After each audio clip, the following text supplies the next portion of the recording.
Pour avancer dans notre cours, on a besoin d'un lemme technique, ce qu'on appelle le lemme des noyaux suivant. Alors, lemme, soit E, un K, espace vectoriel de dimension n fini, et soit U, un endomorphisme de E, si P est un élément de K de X, tel que P, il s'écrit P1, P2, croix PR, est le produit de R polynôme premier entre 2A2, tel que PI, PJ égale à 1 si I différent de J. Alors, le ker de P de U, c'est égal à ker de P1 de U plus somme directe ker de P2 de U plus ker de PR de U. Alors, pour montrer ce lemme, on va procéder par récurrence. Alors, pour R égale à 2. C'est-à-dire que notre P, il s'écrit le produit de P1 fois P2 avec P1, P2, premier entre eux. Montrons que ker de P de U égale à ker de P1 de U plus ker de P2 de U.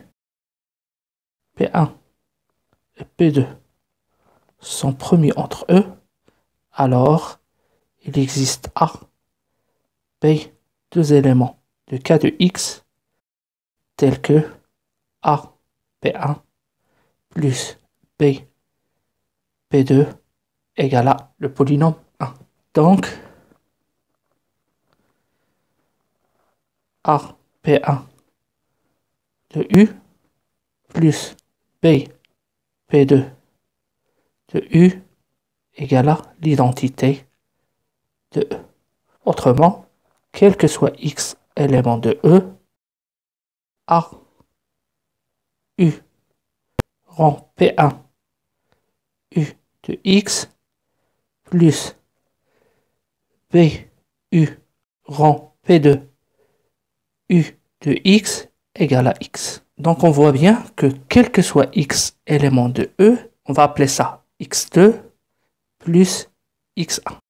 Et on va montrer que X2 c'est un élément de ker de P2 de U et X1 c'est un élément de ker de P1 de U.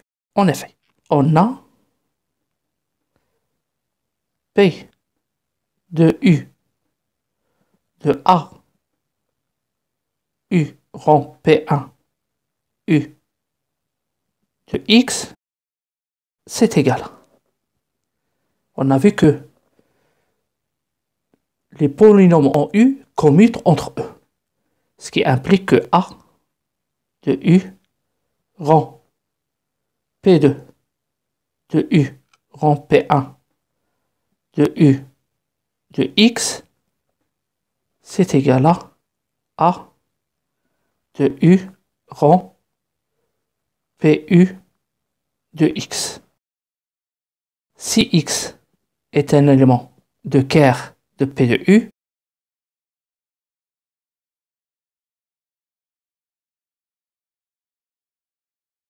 alors P2 U de A de U rend P1 de U de X égale à 0. C'est ce qu'on appelait X2. Donc que X2 est un élément de Ker de P2 de U. De la même façon, on montre que X1 qui désigne P de U rang P2 de U de X est un élément de Ker de P1 de U si X est un élément de Ker de P de U. Ce qui montre que, quel que soit X appartenant à Ker de P de U, X il s'écrit X1 plus X2 avec X1, un élément de Ker de P2 de U et X2 est un élément de Ker de P1 de U. Montrons que Ker de P1 de U plus Ker de P2 de U est inclus dans Ker de P de U, soit X appartenant à Ker de P1 de U plus Ker de P2 de U. Alors, X est s'écrit sous la forme X1 plus X2 avec X1 élément de Ker de P1 de U et X2 élément de Ker de P2 de U. Alors PU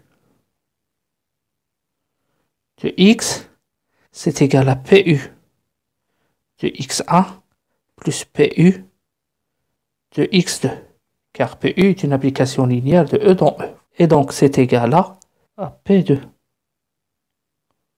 de U rang P1 de U de X1 plus P1 U rang P2 de U de X2. X1 étant un élément de Ker de P1, donc P1 U de X1 égale à 0 de E. Et P2 U de 0 de E égale à 0 de E. Car P2 est un endomorphisme. De même, P2 de X2, d'après l'hypothèse, est égal à 0 de E. Et de la même façon, P de U de 0 de E égale à le 0 de E. Parce que PA est encore un endomorphisme, ce qui implique que PU de X égale à 0 de E. Autrement, X c'est un élément de Ker de P de U. Donc on vient de montrer Ker de P de U est égal à Ker de P1 de U plus Ker de P2 de U. Et pour finir, montrons que Ker de P1 de U inter Ker de P2 de U réduit au singleton 0. Alors soit X appartenant à Ker de P1 de U inter Ker de P2 de U. Comme quel que soit X élément de E, on a déjà vu que X est égal à A U rang P1 U de X plus PU rang P2 U de X. Cela implique que X égale à 0 car P1 U de X c'est égal à 0 et A de U est une application linéaire, donc A de U de 0 c'est 0. De même, P2 de X c'est égal à 0 de E et P de U est une application linéaire, donc PU de 0 est égal à 0, ce qui implique que X est égal à 0 plus 0, donc X est égal à le 0 de E.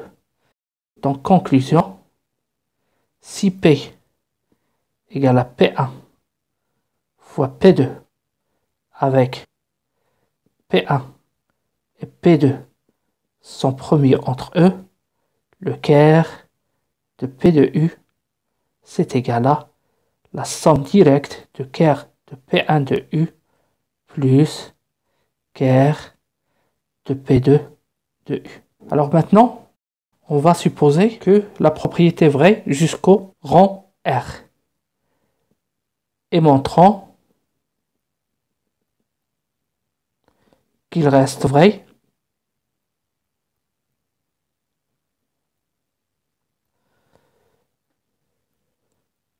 au rang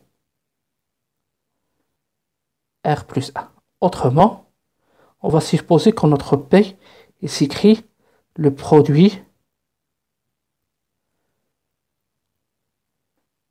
de R plus 1 polynômes, tels que PI et PJ sont premiers entre eux si I est différent de J.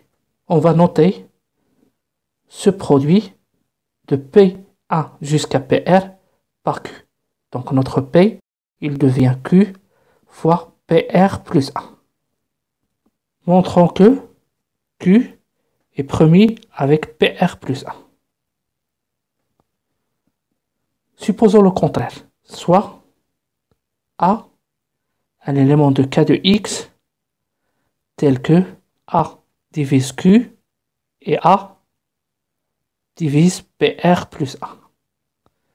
A divise Q qui est égal à par définition P1 croix P2 croix PR,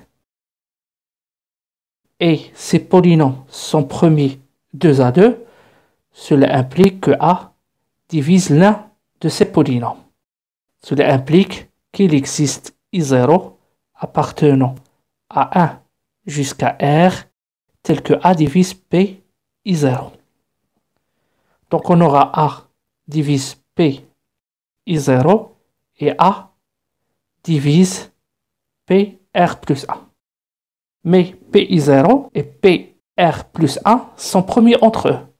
On a PI0, PR plus 1, c'est égal à 1, quel que soit I0 de 1 jusqu'à R.